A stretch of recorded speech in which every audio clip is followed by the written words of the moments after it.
kalau 40 ini dilakukan dalam sebuah gerakan di masjid, jika gerakan ini berhasil nantinya, maka gerakan ini tidak harus lagi diwajibkan bagi setiap anak, karena dia telah mendarah daging dalam dirinya, sehingga tanpa disuruh pun anak-anak langsung mengerjakannya. Dan kami pun mengambilnya dengan gerakan solat subuh berjamaah 40 hari ini di Masjid Darul Huda. Coba kita bayangkan, masih kecil-kecil seperti ragil, Mikaila, hujan, ya, badai pun kalau subuh ya dia hadir ke masjid, karena memang gerakan ini, ya, itu foto-fotonya bisa dilihat. Itu adalah gerakan yang memang kita dorong supaya masjid dijadikan tempat untuk beribadah, belajar dan bermain untuk anak. Jadi maka memang Masjid Ramah Anak ini model kita sebetulnya, Kak Rinda. Kalau sekarang banyak masalah tawuran, banyak masalah LGBT, banyak masalah kekerasan, bagaimana salah satu solusinya? Dekatkanlah anak-anak itu ke masjid. Yang tawuran itu bukan zuhur, Kak Rinda. Tawuran itu dilakukan ketika waktu subuh. Nah, sekarang kalau waktu subuhnya didorong ke masjid, saya yakin tidak ada lagi ya tawuran-tawuran itu tidak akan terjadi. Makanya kami berharap ke depan gerakan ini tidak menjadi gerakan Masjid Darul Huda saja, tapi menjadi gerakan pemerintah di Kota Padang di masa mendatang. Oke. Nah, tapi kenapa hanya sholat subuh saja nih Kak Wanda? Mungkin siang, mungkin zuhur, asar, mungkin adik-adik di sekolah ya. Kalau maghrib, isya gimana? Karena kami memahami dan memang banyak yang memberikan masukan, sholat subuh itu adalah sholat yang paling sulit dilakukan oleh orang Islam, orang mukmin, ya. Sehingga kalau dia di waktu sholat yang paling sulit saja dia telah berjuang untuk itu, insya Allah baik mau zuhur, asar, maghrib dan isya pun gak perlu kita sulit-sulit untuk menyuruhnya, mereka telah melaksanakan. Karena yang subuh aja mereka perjuangkan untuk itu, apalagi yang sifatnya sudah zuhur, asar, yang memang aktivitas mereka telah terbangun di pagi harinya. Tapi kalau subuh ini, tanya ke ragil nanti Kak Dinda, jam berapa dia bangun?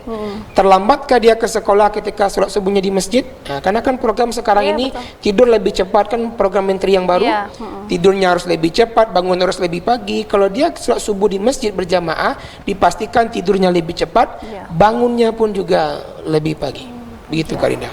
Oke, jadi tidak ada kata terlambat juga untuk datang ke sekolah tentunya ya? Benar sekali. Oke. Berarti ini untuk pesertanya ini berarti memang di lingkungan Masjid Darul Huda saja, atau bolehkah adik-adik yang memang agak sedikit jauh nih dari daerah Darul Hudanya, boleh tidak ikut bergabung bersama dengan kegiatan ini? Boleh, boleh. Memang beberapa anak juga ada yang jauh dari masjid ya, Darul Huda, karena mendapatkan informasi dari teman-temannya, sehingga mereka hadir dan masih penuh sampai sekarang.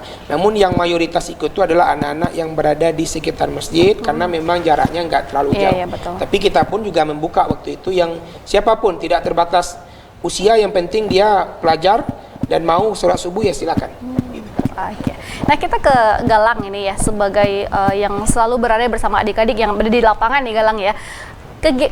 Seperti apa kegiatan-kegiatan atau program yang mungkin mulai dari sebelum subuh, kemudian pas sholat subuh, dan setelah sholat subuh nanti seperti apa kegiatannya nih Galang?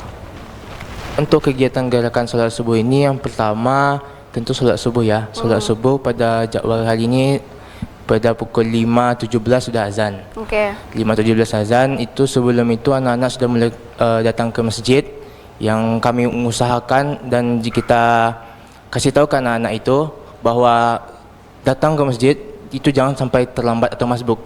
Kalau bisa anak-anak itu pas azan sudah datang di masjid, melaksanakan sholat sunnah dan ikut melaksanakan sholat subuh berjamaah.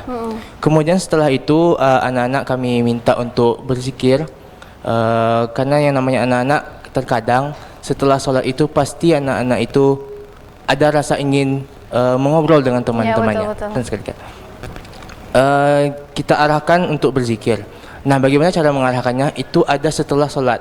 Setelah sholat itu kita mengambil absen terlebih dahulu untuk memastikan anak-anak ini masih lancar, masih lanjutkah gerakannya, masih sudah putus-putus atau masih lanjut hingga 40 hari. Setelah mengambil absen, itu kita tidak langsung pulang. Sampai sekitar jam 6 lewat sedikit, itu kita memberikan sedikit motivasi untuk adik-adik ini, sedikit materi, misalnya tentang sholat, misalnya tentang ilmu-ilmu tentang kenabian, misalnya tentang bacaan-bacaan zikir. dan juga beberapa ilmu yang ringan-ringan lah untuk Untung lah ya kuliah 7 menit mungkin ya. benar sekali.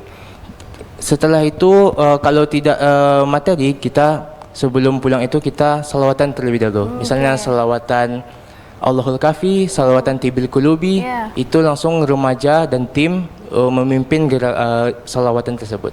Oke. Berapa jumlah dari teman-teman dari Ikatan Remaja Masjid yang bergabung dalam gerakan ini?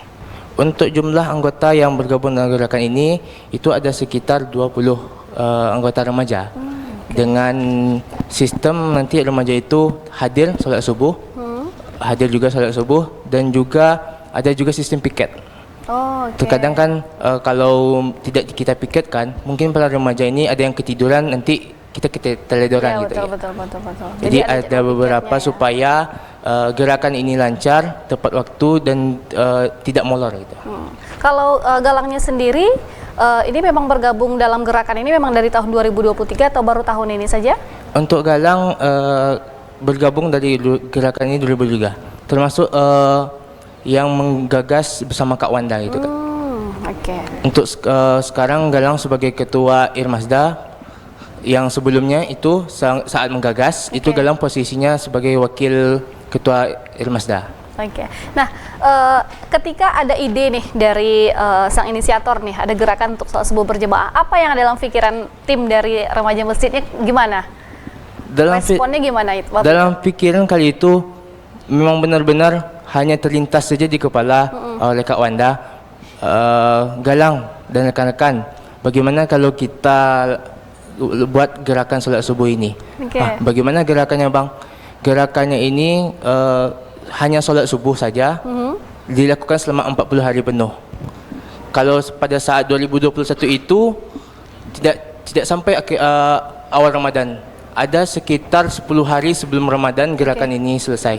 Karena waktu itu waktu Ramadan cukup di tengah-tengah ya, bulan April. Kalau sekarang kan di bulan Maret sudah mulai puasa. Makanya agak di cepat. Awal-awal tahun ya. Benar sekali.